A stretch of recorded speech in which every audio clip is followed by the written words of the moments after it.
प्यारे बच्चों, मैं गोविंद सर आप लोगों को इस वीडियो में मैट्रिक्स के बचे हुए जो प्रकार थे उनके बारे में आज क्लियर कराऊंगा। तो चलिए हम लोग स्टार्ट करते हैं। विकर्ण आव्यूह, जैसा कि आपने पिछले वीडियो में विकर्ण आव्यूह के बारे में और मुख्य विकर्ण के बारे में कुछ पढ़ा होगा, तो चलिए हम लोग एक बार फिर से रिपीट करते हुए आगे बढ़ते हैं। विकर्ण आव्यूह क्या होता है? ठीक है, विकर्ण आव्यूह जिसको हम लोग इंग्लिश में किसके नाम से जानते हैं? डायगोनल मैट्रिक्स के नाम से जानते हैं। यानी यदि किसी वर्ग आव्यूह में मुख्य विकर्ण के तत्व को छोड़कर शेष सभी तत्व या शेष सभी अवयव क्या होते हैं? शून्य होते हैं। तो क्या होता है? डायगोनल मैट्रिक्स होता है। यानी कि एग्जाम्पल अगर हम यहाँ पे रखते हैं, जैसे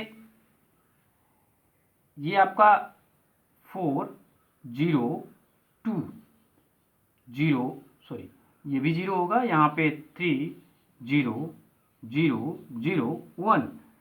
तो देखिए ये जो आपका है ये क्या है? विकर्ण आव्यूह है। यानी कि मुख्य विकर्ण के अवयव को छोड़ करके शेष सभी अवयव क्या हो जाए? ये आपका कौन सा है? मुख्य विकर्ण है। क्या है? मुख्य विकर्ण। तो इस मुख्य विकर्ण को अगर छोड़ दिया जाए, बाकी सभी अवयव क्या हो? जीरो हो, तो ये क्या होता है? विकर्ण आव्यूह होता है, यानी डायगोनल मैट्रिक्स। डायगोनल मैट्रिक्स जैसे आप लोग पढ़ते थे क्या? पंक्ति आव्यूह या स्तंभ आव्यूह पढ़ते थे। तो पंक्ति आव्यूह में आप देखे थे जिसमें केवल एक पंक्ति हो तो पंक्ति आव्यूह था, ठीक है। केवल एक स्तंभ हो तो स्तंभ आव्यूह। तो डायगोनल मैट्रिक्स में क्या होगा? केवल डायगोनल होगा।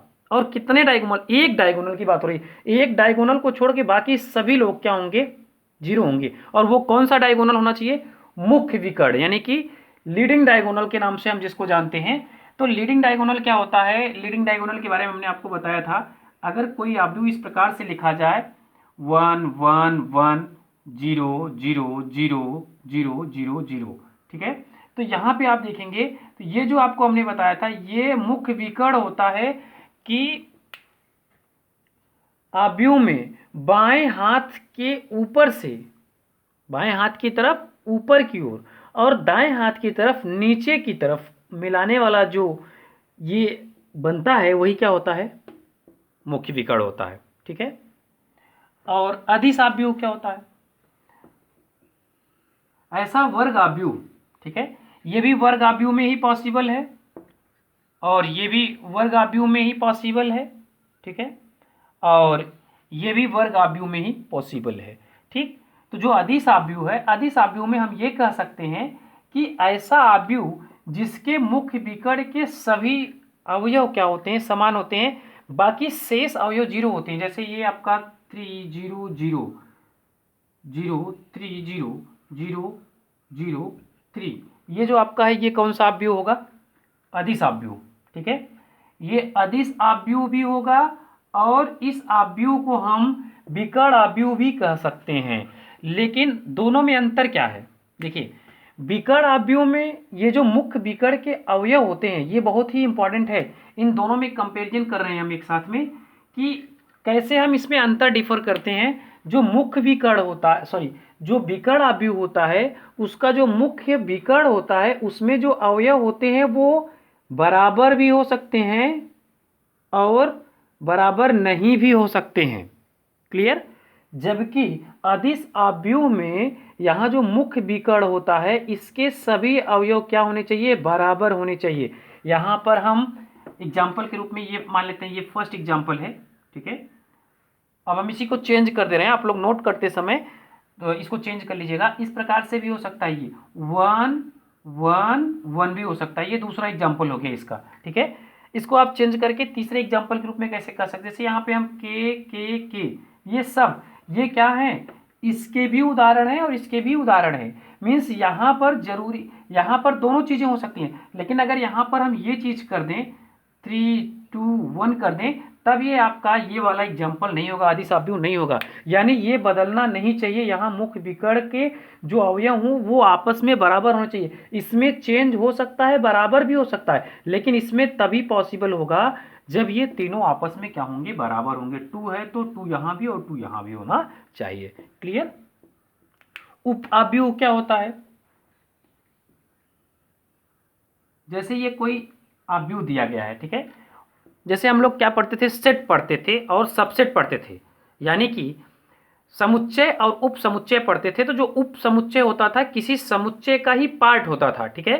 तो सेम उसी तरीके से ये जो आपका आव्यूह होता है, जैसे ये कोई क्या है, आव्यूह है, इसमें 4 5 6 8 -2 9 0 1 4, ये देखिए 3 के क्रम का आव्यूह है, ठीक है। कितने का? इसकी कोटि क्या होगी? 3 × 3, यानी इसमें 3 पंक्तियां हैं और 3 क्या हैं, स्तंभ हैं। अगर यहां से अगर हम ये कह दें कि पहली पंक्ति को छोड़ दिया जाए, ठीक, और दूसरे स्तंभ को छोड़ दिया जाए, पहली पंक्ति और दूसरे स्तंभ को छोड़ दिया गया, ठीक, शेष बचे अवयव को जब हम यहाँ पे लिखते हैं 8 9 0 4, तो ये जो आपका होगा ये क्या होगा, इस आव्यूह का ये क्या है, उप आव्यूह। क्या है? उप आव्यूह। यानी ये आपका क्या है, मेन मैट्रिक्स है, ठीक है, ये आपका मैट्रिक्स है। इस मैट्रिक्स का कैपिटल ए क्या है, any matrix, capital A is any matrix. And ये जो आपका यहाँ पर 8 9 0 4 से आप मैट्रिक्स बन रहा है, ये मैट्रिक्स ए का क्या है, सब मैट्रिक्स है। तो हम ये डिफिनेशन में कह सकते हैं कि किसी आव्यूह के कुछ पंक्तियों और कुछ स्तंभों को छोड़ देने पर शेष बचे हुए अवयव से जो आव्यूह प्राप्त होता है वह उप आव्यूह कहलाता है। यही का हम अगर उदाहरण चेंज करते हैं तो हम इसको अगर यहाँ से दूसरे स्तंभ को छोड़ दें, दूसरे स्तंभ को हटा दे रहे हैं, ठीक है। अब यहाँ हम कहते पहले स्तंभ को छोड़ दिया जाए और पहले पंक्ति को भी छोड़ दिया जाए, तब क्या हो जाएगा, ये जो शेष बचा, कितना बचा शेष यहाँ पे, ये बच रहा है आपका -2 9 1 4, ये बच रहा है। तो ये जो बच रहा है ये भी क्या है, इसी का उप आव्यूह, ये भी एक उप आव्यूह है, ठीक है। उम्मीद है कि आप लोगों को समझ में आ गया होगा, ठीक। 2 आव्यूह और बचे हुए हैं, मैं इसको इसी वीडियो में क्लियर कर दे रहा हूँ। तो देखिए इस वीडियो में ऊपरी त्रिभुजीय आव्यूह, ठीक है, ऊपरी त्रिभुजीय आव्यूह और निम्न त्रिभुजीय आव्यूह। तो ये जो ऊपरी त्रिभुजीय आव्यूह होता है यानी upper triangular matrix, upper triangular matrix, upper means ऊपरी, ट्रायंगुलर मीन्स त्रिभुजी, मैट्रिक्स मीन्स आव्यूह, तो अपर ट्रायंगुलर मैट्रिक्स।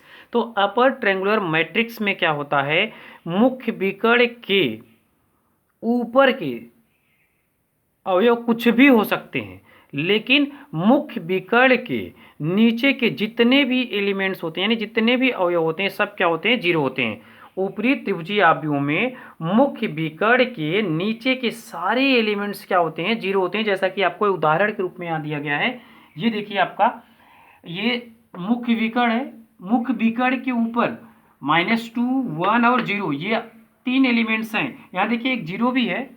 तो ऊपर के अवयव कुछ भी हों लेकिन नीचे के जो अवयव होने चाहिए वे सब 0 होने चाहिए, ठीक है। और यहाँ पर भी उदाहरण में आप देख सकते हैं, इसमें ये जो मुख्य विकर्ण है, इस मुख्य विकर्ण के ऊपर के जो अवयव हैं वो माइनस में भी है, प्लस में भी है, और इसके नीचे के जितने भी अवयव हैं ये सब देखिए क्या है, शून्य है। एकदम जस्ट ऊपरी त्रिभुजीय आव्यूह का रेसिप्रोकल यानी व्युत्क्रम अगर हम कहें निम्न त्रिभुजीय आव्यूह। निम्न त्रिभुजीय आव्यूह का मतलब जो मुख्य विकर्ण के नीचे यानी लोअर ट्रायंगुलर मैट्रिक्स है, तो मुख्य विकर्ण के नीचे के अवयव कुछ भी हो सकते हैं। यहाँ पे देखिए कुछ भी हो सकता है, पॉजिटिव हो सकता है, निगेटिव हो सकता है, शून्य भी हो सकता है, लेकिन इसके जो ऊपर के अवयव होंगे सभी अवयव क्या होने चाहिए, शून्य होने चाहिए।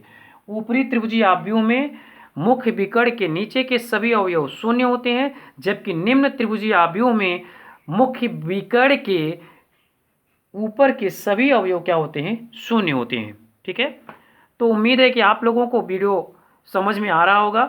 अगर आप लोग वीडियो को शुरू से लेकर लास्ट तक देखेंगे तो टॉपिक बढ़िया से समझ में आएगा, और अधिक से अधिक अपने ग्रुप में शेयर करिए, ठीक है। तब तक के लिए नमस्कार।